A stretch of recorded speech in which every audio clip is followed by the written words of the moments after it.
2026 우리 비전을 큰 목소리를 한번 외쳐보도록 하겠습니다. 시작. 나는 오직 믿음으로 살리라, 살리라, 살리라. 할렐루야. 아멘. 감사합니다.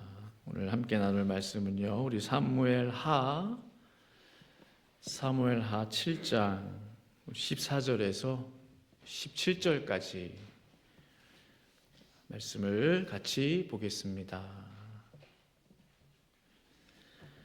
사무엘하 7장 우리 14절에서 17절까지 말씀. 네, 우리 네 구절 말씀인데요. 우리 같이 한 목소리로 읽도록 하겠습니다. 시작. 나는 그에게 아버지가 되고 그는 내게 아들이 되리니 그가 만일 죄를 범하면 내가 사람의 매와 인생의 채찍으로 징계하려니와 내가 내 앞에서 물러가게 한 사울에게서 내 은총을 빼앗은 것처럼 그에게서 빼앗지는 아니하리라. 내 집과 내 나라가 내 앞에서 영원히 보존되고 내 왕위가 영원히 견고하리라 하셨다 하라. 나단이 이 모든 말씀들과 이 모든 계시대로 다윗에게 말하니라. 아멘. 합심기도 같이 하기 원합니다. 오늘의 중보기도 제목 보시고 같이 기도해 주시고 설교를 위해서 함께 통성으로 기도하겠습니다. 걸어가신 아버지 하나님이시고 다시 한번 하나님 아버지 기도의 자리에 나아가오. 아버지 하나님, 오늘 말씀을 통하여 전하는 자나 듣는 자나 피차간에 큰 은혜의 시간이 되게 하여 주시옵소서. 기도하고 있는 전도 대상자, 이 자리에 보여야 할 우리의 하나님 가족들, 하나님 아버지 교회로 인도할 수 있도록 주님 도와주시옵소서.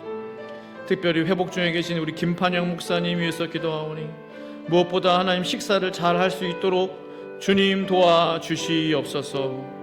하나님의 치유의 역사가 임하게 하여 주시옵소서. 북가주 지방에 속한 모든 교회들마다 부흥을 주시고 주의 종들과 교회들을 지켜 주시옵소서. 성령 하나님 역사하여 주시옵소서. 감사하며 예수님의 이름으로 기도합니다. 아멘. 네, 오늘 저는 사람의 매와 인생 채찍으로 라는 제목으로 하나님 말씀을 증거하기 원합니다.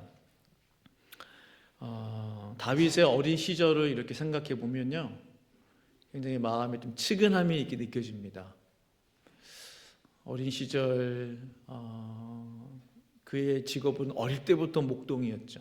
그래서 양들과 함께, 다윗의 친구는 양들이었죠. 친구들과 마음대로 놀 수도 없었어요. 아버지의 양을 한 마리라도 잃어버리는 날에는 사단이 나는 날이. 그가 왜 사자와 곰과 맞서서 맞짱 뜰 수밖에 없었습니까?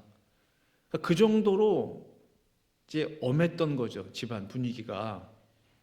너 한 마리라도 잃어버리는 날에는 다리 몽둥이가 부러질 거야. 그러니까 다윗은 어릴 때부터 사자와 곰과 싸우면서 정말 소위 맞짱을 뜨면서 양들을 지킬 수밖에 없었던 거예요.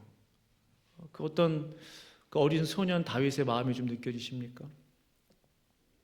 막내라는 이유만으로 365일 하루도 빠짐없이 하루 종일 들판에서 아버지의 양떼들을 돌봐야만 했던 소년 다윗.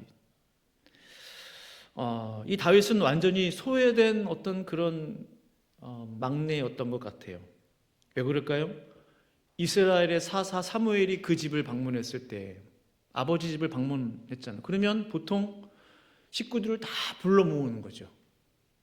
우리가 대통령이 우리 집에 방문한다. 근데 식구들 누구 하는 빼놓고 누구는 배제하고 몇 명만 모입니까? 아니죠. 식구들 다 불러 모을 거예요, 아마. 근데 다윗은 배제됐어요.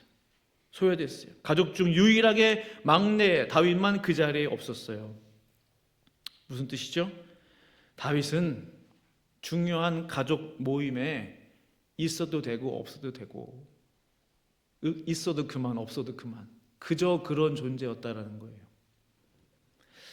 아마도 다윗은 거의 그 집안의 종처럼 형들이 분명히 다윗에게 온갖 심부름을 다 시켰을 거예요. 아버지는 뭐 당연하고.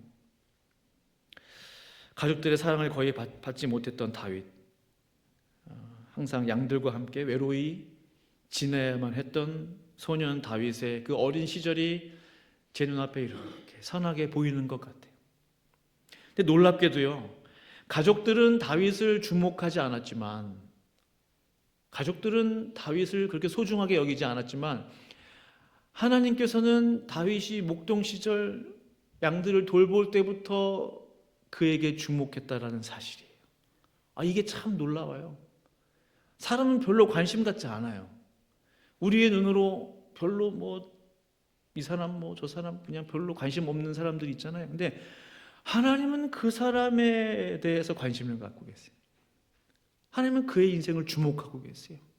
집중하고 계세요. 하나님께서는 이런 외로웠던 다윗을 위해서 놀랍게도 그의 아버지가 되어주기를 원하셨다라는 거예요. 부모님의 사랑을 받지 못하니 하나님 아버지의 사랑을 이 어린 소년에게 주기를 원하셨다는 사실이에요. 구약시대 그 누구도 하나님을 아버지로 부를 수 없었습니다. 너무나 거룩하신 분이에요. 너무나 두려운 분이에요. 위대한 분이에요. 하나님을 야훼 하나님, 야훼라는 이름도 잘 부를 수 없었어요. 하나님의 이름을 감히 언급할 수 없었다. 근데 아버지라고 이게 말이 되나요? 그런 시대가 구약 시대였다는 거죠. 근데 오늘 하나님께서는 이 다윗의 개인적인 정말 아버지가 되어주기를 원하셨다는 이 놀라운 사실이에요. 그러므로 저는 오늘 또 파더스 데이잖아요. 우리 하나님 아버지의 사랑을 오늘 다윗이 만났던 이 하나님 아버지를 통해서 우리가 깨닫기를 원하는 것입니다. 하나님께서 다윗을 이제 통일 이스라엘의 왕으로 삼아주시고 약속한 그 모든 것들을 이루셨어요.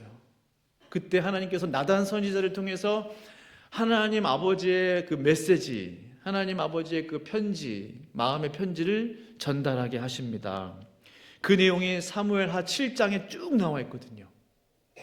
그 메시지의 하이라이트가 뭐냐? 바로 오늘의 본문이지 않겠나 싶어요. 7장 14절, 나는 그에게 아버지가 되고 그는 내게 아들이 되리니 했어요. 그 메시지 하이라이트가 뭐예요? 나는 그에게 아버지가 될 것이다. 그는 내게 아들이 될 것이다. 성경을 쭉 보시면 사실은 저 말씀은 솔로몬에게 주시는 말씀이에요. 직접적으로는. 그러나 넓은 의미로 볼 때는 다윗을 위한 말씀이기도 한 것입니다.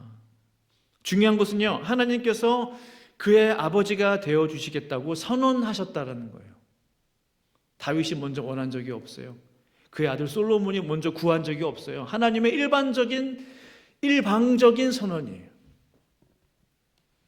이 말씀을 통해 깨닫게 되는 것은 뭐죠? 하나님의 자녀는 되고 싶다고 되는 게 아니라는 거죠. 내가 되고 싶다고 하나님의 아들, 하나님의 딸이 되는 게 아니라는 사실. 하나님께서 먼저 말씀해 주셔야 돼요. 너는 내 아들이다. 너는 내 딸이다. 우리가 찬양도 부르죠. 너는 내 아들이라. 오늘날 내가 너를 낳았도다. 정신이 번쩍 나는 것 같더라고요. 하나님께서 우리를 아들로 딸로 부르지 않으셨다라면 우리가 어떤 삶을 살고 있을까? 오늘 내가 하나님을 아버지라고 부를 수 있는 것은 우연이 아니다라는 거죠. 나의 선택이 아니라는 거예요. 하나님의 선택이라는 거죠. 요한복음 15장 16절에 같이 한번 읽어볼까요? 시작. 너희가 아멘. 우리가 언제 겸손해질 수 있습니까? 언제? 내가 하나님을 선택했다. 내가 예수님을 선택했다. 내가 이 교회를 선택했다. 내가 기독교라는 종교를 선택했다라는 이 생각에서 벗어날 때, 내가 선택한 것은 아무것도 없다. 오직 하나님의 전적인 예정함이고 전적인 하나님의 택하십니다. 이 사실이 깨달아지는 순간 우리는 겸손해질 수밖에 없는 거예요. 모든 것이 하나님의 부르심과 선택이다. 이것이 깨달아질 때 우리는 겸손해진다는 거예요. 그 말씀 앞에 숨을 쉴 수가 없더라고요. 저는 만약 하나님이 나를 자녀로 부르지 않았더라면 나는 어떤 삶을 살고 있을까? 어제도 전도하는데 정말 다양한 사람들이 많아요. 거리에. 제가 보니까 이 거리 전도에서 얻을 수 있는 가장 큰 교훈, 깨달음은 사람을 배우는 것 같아요. 사람을. 갈 때마다 사람들을 배워요. 이 사람은 저렇고 저 사람은 저렇고 이 사람의 반응은 이렇고 이 사람은 왜 마음이 닫혀 있나, 이 사람은 왜 마음이 그렇게도 그냥 얼굴 표정이 일그러지면서 복음 자체를 싫어하나. 사람을 배워요. 세상에 수없이 많은 무신론자 중에 한 사람이 되지 않았을까? 하나님이 없다? 저는 당장 오늘까지 하고 사임하고 떠날 것 같아요. 직업으로서 목사가 되고 싶지 않다는 거예요. 직업으로서 목사가 되는 것만큼 불행한 게 없어요. 위선적인 삶이 없어요. 거룩하지도 않으면서 거룩한 척하고. 만약 하나님이 없다면 저는 정말로 당장 오늘 사임서 쓸 수 있어요. 하나님이 어디 있어? 있으면 나와보라 그래. 예수를 믿어? 내 주목을 믿어라. 그런 사람들 정말 많아요. 영혼이 어디 있어? 천국이 어디 있어? 지옥이 어디 있어? 죽으면 끝이야 라고 생각하는 사람들, 말하는 사람들이 너무나 많다는 거예요. 그런데 우리가 오늘 하나님을 아버지로 부르면서 그분께 예배를 드리고 있다는 이 한 가지 사실, 그분께 경배를 드리고 찬양을 올려드리고 함께 기도를 하고 또 말씀을 나누고 듣고, 이것이 이 시간이 얼마나 복되고 귀한 시간인지 모릅니다. 오늘 우리의 아버지가 되어주신 그 하나님 아버지의 놀라우신 사랑을 찬양합니다. 정말로 그래요. 하나님께서 나를 선택해 주신 그 은혜가 너무나 놀랍다는 것. 그런데 오늘 14절 말씀 이렇게 중후반을 보시면 이렇게 놀라운 하나님의 은혜인데, 자녀가 된 게 7장 14절, 나는 그에게 아버지가 되고 그는 내게 아들이 되리니 하면서, 그가 만일 죄를 범하면 내가 사람의 매와 인생의 채찍으로 징계하려니와 했어요. 아니 목사님 잘 나가다가 왜 갑자기 매 맞는 얘기를 하세요? 또 오늘 설교 제목이잖아요. 하나님의 자녀들에게는 공통된 특징이 있어요. 그게 뭐냐? 자녀가 범죄하여 잘못된 길로 가고 있을 때 아버지는 그에게 사람의 매와 인생의 채찍으로 징계한다는 거예요. 사람의 매, 인생의 채찍이에요. 하나님께서 사람을 통해서 그 사람을 징계하시는구나. 하나님께서 사람의 매와 인생의 채찍을 허락하신 이유는 무엇입니까? 자녀를 망하게 하기 위해서? 아니죠. 오늘 아침부터 너 거슬리는데 잘 만났다, 이놈 한번 혼 좀 나봐라, 분풀이용, 화풀이용으로 막 때리시는 겁니까? 아니죠. 아버지의 징계의 목적은요, 구원입니다. 죄로부터의 구원이에요.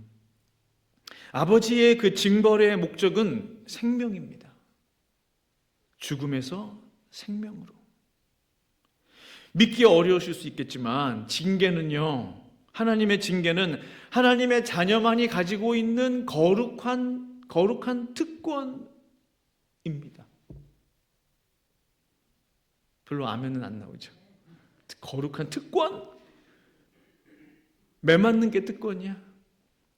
어릴 때 보면은 모르겠어요. 혹시 집안에 매 하나씩 이렇게 어디 구석에 있었던 분 계세요? 웃는 분들은 경험자들 있어요. 특권이래. 근데 징계는요, 내 영혼이 지옥의 낭떠러지에 떨어지지 않도록, 지옥의 불구덩이에 떨어지지 않도록 하나님 아버지께서 급하게 내미시는 하나님의 거친 손길이라는 거예요. 그래서 아픈 거예요. 급하게 내미시는 거친 손길이기 때문에 때로는 그게 매처럼 느껴지는 거예요. 히브리서 12장 8절은 이렇게 말씀하고 있어요. 징계는 다 받는 것이거늘 너에게 없으면 사생하여 친아들이 아니니라 했어요. 내가 아무리 죄를 범하고 곁길로 빠지고 하나님을 떠나도 아무런 일이 일어나지 않는다, 마음이 불안하지도 않고 여전히 편안하고 문제도 없고 일도 잘 되고, 정말로 스스로 질문해봐요. 나는 하나님의 자녀가 맞나? 내가 이렇게 죄를 지었는데도 어떻게 아무런 일이 일어나지 않지? 하나님의 자녀 맞아? 왜요? 징계가 없으면 사생하여 친아들이 아니라고 했어요. 이 얼마나 두려운 말씀이에요. 징계가 없으면 친아들이 아니라니. 그럼 하나님의 아들이 아니면 누구의 아들이에요? 하나님의 자녀가 아니면 누구의 자녀라는 뜻입니까? 반대로 생각해 보면 이 얼마나 두렵고 떨리는 말씀인지 몰라요. 반대로 내가 조금만 교만해도 하나님의 징계가 임하고, 내가 조금만 잘못해도 하나님의 즉각적인 제재가 가해지고, 조금만 자만해지면 하나님께서 이렇게 하나님의 매가 임하고, 신앙생활을 좀 게을리하게 될 때 마음속으로부터 너 기도해야지, 너 예배생활 다시 회복해야지, 너 내 앞에 나와야지 라는 신앙의 양심의 소리가 들린다. 이게 하나님의 자녀의 증거라는 거죠. 그것이야말로 내가 하나님의 자녀라는 가장 확실한 증거 중에 하나가 된다는 것입니다. 유다 왕 므낫세는요, 남유다 14대 왕이었어요. 그러나 아버지가 유명한 사람이에요. 히스기야 왕이 이제 므낫세의 아버지였어요. 히스기야 왕은 이제 선왕이었죠. 선왕. 그러니까 의로운 왕이었다는 뜻이죠. 히스기야 때 우리가 말씀 나눈 기억이 나는데, 새벽에 다윗의 예배를 회복시켰던, 그래서 다윗과 솔로몬 이후로 가장 그 하나님의 마음을 기쁘게 했던 예배자 히스기야. 근데 그 아들이 왕이 됐는데 완전히 형편없는 거예요. 얼마나 악한 왕이었는지요. 아버지가 허물어버린 산당을 다 다시 세워요. 아버지가 깨트린 바알을 다시 다 불러고, 아세라 목상을 다시 한번 다 세워요. 심지어 하나님의 성전에, 이런 성전에 우상을 끌어들여서 우상을 세워놔요. 이렇게. 성경 보니까 얼마나 많은 무고한 백성들의 피를 흘렸는지 성경 보니까 그 피가 예루살렘에 가득했다고 그랬어요. 이런 왕이 있어요. 더 화가 나는 건요, 하나님이 가장 악하게 여겼던 그 일을 했어요. 역대하 33장 6절에 또 흰놈의 아들 골짜기에서 그의 아들들을 불 가운데로 지나가게 하며, 이게 무슨 뜻인지 아십니까? 야, 불 가운데로 빨리 왔다 갔다 해. 불 가운데로 지나갔다는 뜻이 아니에요. 영어 성경 그대로예요. He sacrificed his sons in the fire. 뭐예요? 그의 그 아들들을 그 제물로 바쳤다는 거예요. 어떻게 이런 왕이 있어요? 화가 안 나요? 좀 화가 나더라고요. 이렇게 악한 왕이 있나? 아니, 아버지는 그렇게 선한 왕이었는데 아들이 왜? 천하에 이런 왕은 없을 거예요. 우리식으로 뭐예요? 마른 하늘에 날벼락에 벼락 맞아도 당연히 죽어도 마땅해. 아들을 제물로 바친 아버지가 세상에 어디 있어요. 그런데 성도 여러분, 여기서 우리가 정말로 이해할 수 없는 이 므낫세 왕은요, 남유다 왕 중에서 가장 악한 왕 탑 1으로 꼽혀요. 북이스라엘에서는 아합 왕, 남유다에는 므낫세. 근데 이렇게 악한 왕임에도 불구하고 하나님께서 그를 단번에 심판하지 않으시고 어떻게 기회를 주셨다라는 거예요. 기회를. 어쩌면 그의 아버지 기도 때문이었는지 몰라요. 히스기야. 어떤 기회? 회개할 수 있는 기회, 자기 죄를 깨달을 수 있는 기회. 그 기회는 어떻게 다가옵니까? 우리 인생에 반드시 징계라는 도구를 통해서 기회를 허락해 주신다는 거예요. 아수르 군대를 사람 막대기와 인생 채찍으로 사용하셨다고 그랬어요. 므낫세 왕을 사로잡아서 바벨론으로 포로로 끌고 갔어요. 그가 바벨론 감옥에서 얼마나 많은 고초를 당했겠습니까? 얼마나 수모를 당했, 얼마나 많은 수치를 당했겠어요? 얼마나 많은 고통을 당했겠어요? 고문당하고. 믿어지지 않지만, 어떻게 보면 믿고 싶지 않지만, 그 악한 므낫세가 바벨론 감옥에서 기도했다라고 성경은 기록하고 있어요. 그가 환난을 당하여 그의 하나님 여호와께 간구하고 그의 조상들의 하나님 앞에 크게 겸손하여 기도하였으므로 하나님이 그의 기도를 받으시며 그의 간구를 들으시사 그가 예루살렘에 돌아와서 다시 왕위에 앉게 하심에 므낫세가 그제야 여호와께서 하나님이신 줄을 알았더라. 이 하나님 아버지의 사랑을 우리가 이해할 수 없는 거예요. 그래서 죽어 마땅한, 당장에 죽어도 아깝지 않은 이렇게 악한 왕이었는데 하나님께서 어떻게 해요? 기회를 주셨다. 사랑하는 성도 여러분, 그러므로 징계는 하나님의 사랑인 것입니다. 징계를 통하여 자신의 잘못을 깨닫게 되기 때문에, 징계를 통하여 겸손을 배울 수 있기 때문에, 가장 중요한 것, 징계를 통하여 하나님을 만났기 때문인 것입니다. 그러므로 징계는 하나님 아버지의 뭐라고요? 사랑이다. 징계는 하나님 아버지의, 큰 소리로 한번 해보세요. 징계는 하나님 아버지의 사랑이다. 사랑이다. 그가 하나님을 만난 후 어떻게 변화되었습니까? 모든 산당을 멸하고 모든 우상을 던져버리고 오직 여호와 하나님만을 섬기기로 결정했어요. 사랑하는 성도 여러분, 내가 범죄할 때 당장에 심판하지 아니하시고 기회를 주시는 그 하나님, 하나님의 징계는 정말로 은혜인 것입니다. 가장 중요한 게 또 있어요. 이 하나님 아버지의 사랑, 이 놀라운 은혜, 자녀들에게 보장되는 게 있어요. 보장되는 게. 매만 되시느냐, 징계만 하시느냐, 그렇지 않다는 거죠. 오늘 다윗에게 무엇을 약속해 주셨습니까? 15절 말씀 우리 같이 한번 읽어보겠습니다. 15절 시작. 내가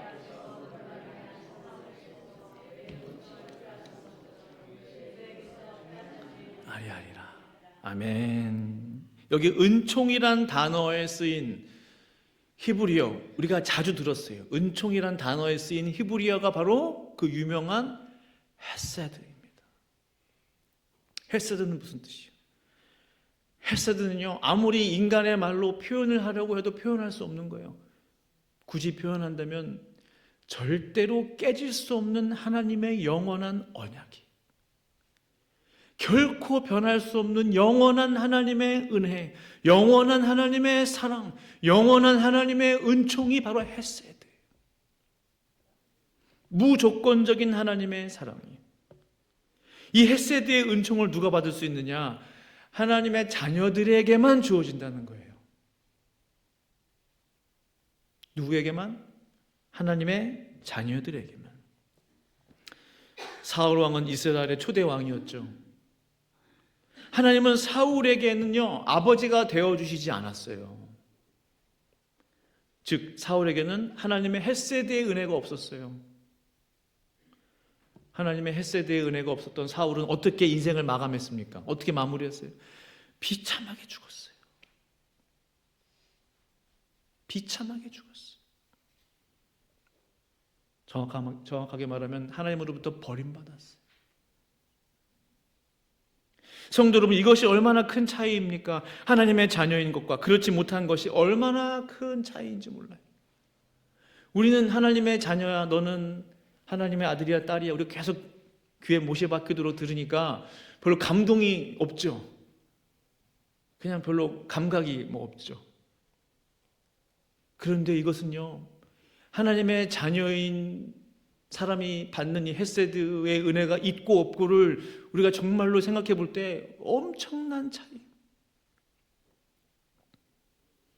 사랑하는 성도 여러분, 이 자리에 계신 우리 모든 성도님들에게 이 하나님의 헤세드의 은혜가 있으시길 간절히 축원합니다.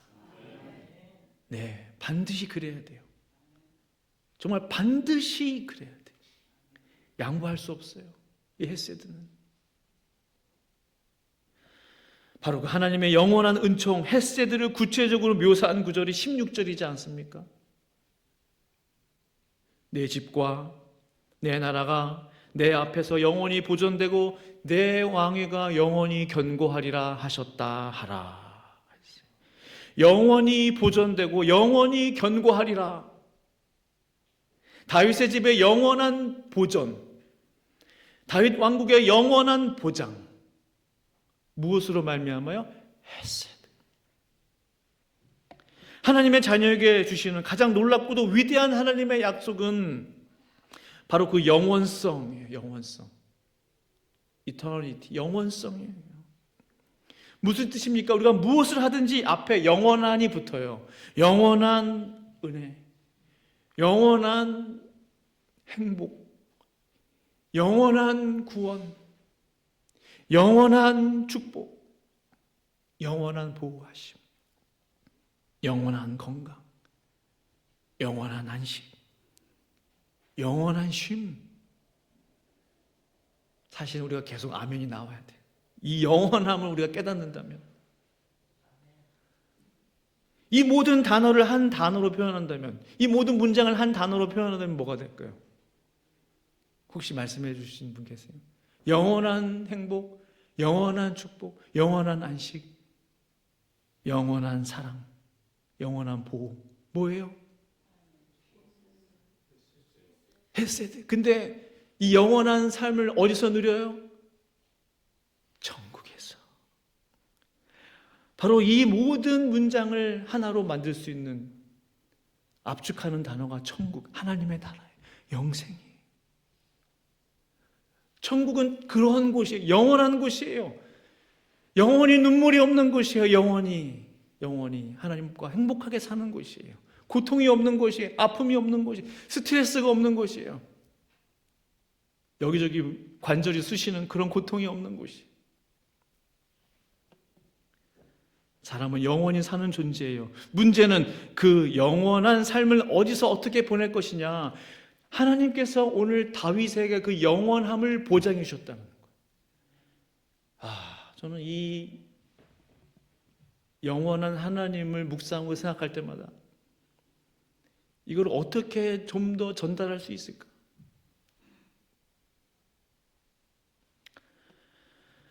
바로 하나님의 헤세드의 은혜가 있다면 절대로 염려하지 않아도 됩니다.